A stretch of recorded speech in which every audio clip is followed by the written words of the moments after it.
प्रिय छात्रों, आप सब लोग अपने घर पर बैठ कर के ही आप लोग कोचिंग प्राप्त कर रहे हैं। यह कोचिंग फ्री ऑफ कॉस्ट है, इसका कोई पैसा नहीं लगता है। इसलिए हम आपसे उम्मीद करेंगे कि फ्री ऑफ कॉस्ट इतना मेहनत करके हम सभी वीडियो आपको दे रहे हैं, तो आप बढ़िया से घर पर बैठ कर के पढ़ाई कीजिए और अपना विकास कीजिए। यह कक्षा 8 का वर्ग और वर्गमूल का पार्ट 2 है। मैं उम्मीद करता हूँ कि पार्ट 2 देखने से पहले आप पार्ट 1 अवश्य ही देख चुके होंगे। पार्ट 1 में हम क्वेश्चन नंबर 2 तक हल कर चुके थे। अब क्वेश्चन नंबर 3 पार्ट 2 में हल करेंगे। तो क्वेश्चन नंबर 3 कहता है कि निम्नलिखित संख्याओं में से कौन सी संख्या पूर्ण वर्ग है, जांच कीजिए। तब हम लोग बनाते हैं। आइए नोट्स में लिख लेंगे। Question number 3 exercise 5.1। Question number 1 है 256। तो 256 का गुणनखंड करेंगे। तो 256 को 2 से भाग करेंगे तो 128 प्राप्त होगा। 128 को 2 से भाग करेंगे तो 64 प्राप्त होगा। 64 को 2 से भाग करेंगे तो 32 प्राप्त होगा। 32 को 2 से करेंगे तो 16 प्राप्त होगा। 16 को 2 से करेंगे तो 8 प्राप्त होगा। 8 को 2 से करेंगे तो 4 प्राप्त होगा। 4 को 2 से करेंगे तो 2 प्राप्त होगा। 2 के 2 से करेंगे तो 1 प्राप्त होगा।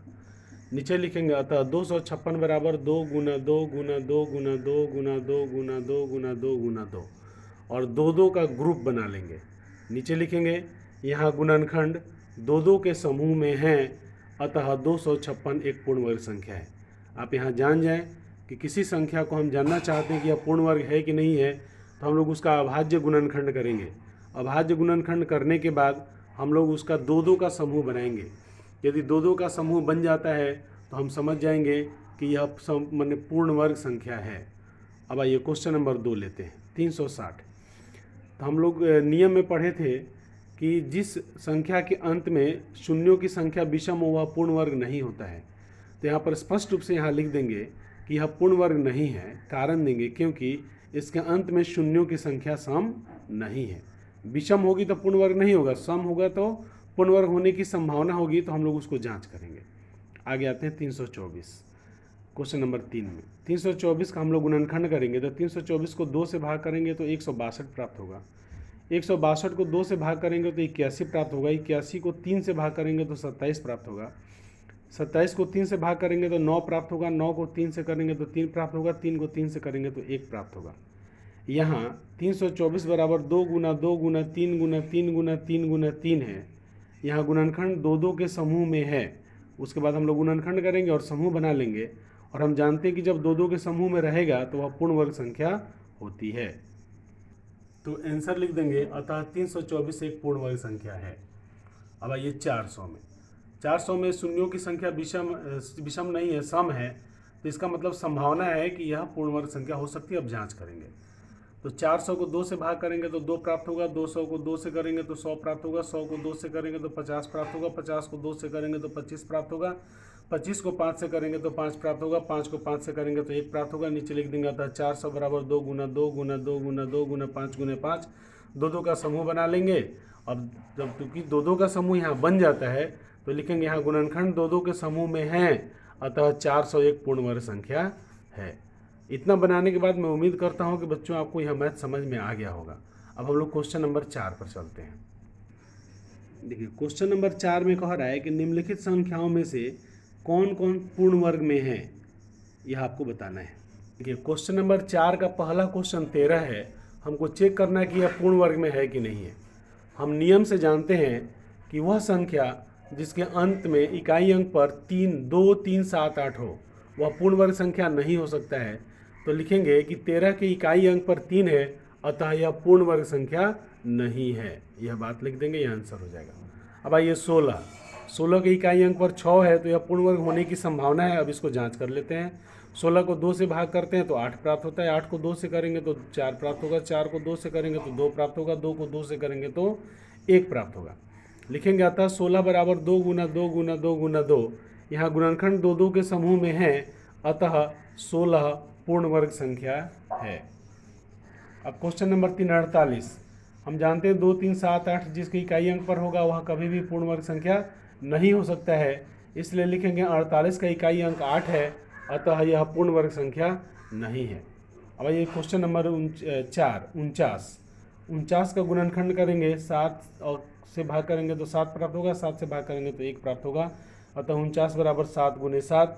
यहाँ गुणनखंड दो दो के समूह में है, अतः यह पूर्ण वर्ग संख्या है, आंसर। अब क्वेश्चन नंबर 5 में है 64। तो 64 का इकाई अंक 4 है, तो संभावना है कि पूर्ण वर्ग होगा, तो इसका जांच करेंगे। 64 को 2 से भाग करेंगे 32 प्राप्त होगा, 32 को 2 से करेंगे 16 प्राप्त होगा, 16 को 2 से करेंगे 8 प्राप्त होगा, 8 को 4 से करेंगे तो 8 को 2 से भाग करेंगे 4 प्राप्त होगा, 4 को 2 से भाग करेंगे 2 प्राप्त होगा, 2 को 2 से भाग करेंगे 1 प्राप्त होगा। लिख देंगे अतः 64 बराबर 2 गुना 2 गुना 2 गुना 2 गुना 2 गुना 2, दो दो के समूह में कर लेंगे। लिखेंगे यहाँ गुणनखंड दो दो के समूह में है, अतः ये 64 एक पूर्ण वर्ग संख्या है, आंसर। Question number 6 72। 72 का इकाई अंक 2 है, अतः यह पूर्ण वर्ग संख्या नहीं है, आंसर। 343 का इकाई अंक 3 है, अतः यह पूर्ण वर्ग संख्या नहीं है। और 3,73,758 का इकाई अंक 8 है, अतः यह पूर्ण वर्ग संख्या नहीं है। देखिए यहाँ पर नियम यह काम करता है, यहाँ पर 3-4 गो नियम आप पढ़े थे। सबसे पहला नियम था कि जिसका इकाई अंक 2, 3, 7, 8 होगा वह कभी भी पूर्ण वर्ग संख्या नहीं हो सकता है। अगला नियम था कि जब यदि शून्य संख्या के अंत में शून्यों की संख्या यदि विषम है तो वह पूर्ण वर्ग संख्या नहीं हो सकती है। शून्यों के अंत में संख्या के अंत में शून्यों की संख्या सम है तो वह पूर्ण वर्ग संख्या हो सकती है। इसी नियम के आधार पर हम लोग यह क्वेश्चन बनाए हैं। अब अगला क्वेश्चन पर आते हैं। क्वेश्चन नंबर 5 कहता है निम्नलिखित में कौन सम संख्या के वर्ग हैं। तो यहाँ हम लोग इसको किताब में ही बना सकते हैं और इसका हम लोग भाषा थोड़ा सा बोर्ड पर लिखेंगे। देखिए को पहला है 169, 196, 256, 1296, 6561। देखिए यहाँ पर यह नियम काम करता है। यह नियम पढ़ाते समय आपको हम पढ़ाए थे कि सम संख्या का वर्ग हमेशा सम होता है और विषम संख्या का वर्ग हमेशा विषम होता है। तो 169 चूँकि विषम संख्या है इसलिए यह सम संख्या का वर्ग नहीं हो सकता। 196 सम संख्या है इसलिए यह सम संख्या का वर्ग हो सकता है। 256 विषम संख्या इसलिए यह सम संख्या का वर्ग हो सकता है। 1296 से भी सम संख्या है इसलिए यह सम संख्या का वर्ग हो सकता है। और 6561 चूँकि विषम संख्या है इसलिए सम संख्या का वर्ग नहीं हो सकता है। अब यही बात हम लोग आंसर कॉपी में लिख लेंगे, हमारा आंसर हो जाएगा। क्वेश्चन नंबर 5 को कॉपी में हम लोग इस तरह लिखेंगे क्वेश्चन 5 सूत्र से सम संख्या का वर्ग सम होता है, यह हमारा सूत्र है। अब लिखेंगे अतः प्रश्न से 196, 256, 1296 सम संख्या के वर्ग हैं, आंसर। अब क्वेश्चन नंबर 6 देखिए, कहता है निम्नलिखित संख्याओं में से कौन सी पूर्ण वर्ग है। देखिए जीरो वाला बात है, अंत में संख्याओं के अंत में जीरो है, तो जीरो वाला हमारा नियम है कि जिस संख्या के अंत में शून्यों की संख्या सम होगी वह पूर्ण वर्ग होने की संभावना है, और जिसमें शून्यों की संख्या विषम होगी वह पूर्ण वर्ग होने की संभावना नहीं है। तो 400 दिया है पहला, तो 400 में शून्यों की संख्या सम है कि नहीं, 2 है, 2 शून्य है तो इसकी संख्या सम है, इसलिए यह पूर्ण वर्ग हो सकता है, पूर्ण वर्ग है। 4000 में शून्यों की संख्या विषम है तो यह पूर्ण वर्ग नहीं होगा। अगला देखिए उसमें शून्यों की संख्या 0 है, 1 है तो वह नहीं होगा। अगले में शून्यों की संख्या 5 है तो वह भी पूर्ण वर्ग संख्या नहीं होगा। कुल मिला के क्वेश्चन नंबर 6 में केवल 400 ही पूर्ण वर्ग संख्या है। अब इसको भाषा में कैसे लिखेंगे आइए समझते हैं। अब क्वेश्चन नंबर 6 की भाषा लिखेंगे। सूत्र से जिस संख्या के अंत में शून्यों की संख्या सम होगी वह पूर्ण वर्ग संख्या हो सकती है। यदि शून्यों की संख्या विषम होगी तो वह कभी भी पूर्ण वर्ग संख्या नहीं हो सकती है। तो प्रश्न में दिए गए सभी संख्याओं में शून्यों की संख्या विषम है, केवल 400 में शून्यों की संख्या सम है, इसलिए लिख देंगे अतः प्रश्न से 400 एक पूर्ण वर्ग संख्या है। यह वीडियो देखने के लिए आपका बहुत बहुत धन्यवाद। आप अपने जैसे उत्साही छात्रों से यह वीडियो अवश्य सब्सक्राइब कराएं और यह वीडियो देखते रहें जिससे आपका पढ़ाई अच्छा तरीके से हो सके। हमारे वीडियोज़ में आपको नोट्स प्राप्त होते हैं, फेयर प्राप्त होते हैं और सभी प्रश्नों के जवाब प्राप्त होते हैं।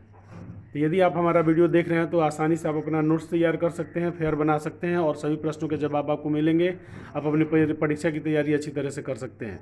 पुनः आपका बहुत बहुत धन्यवाद।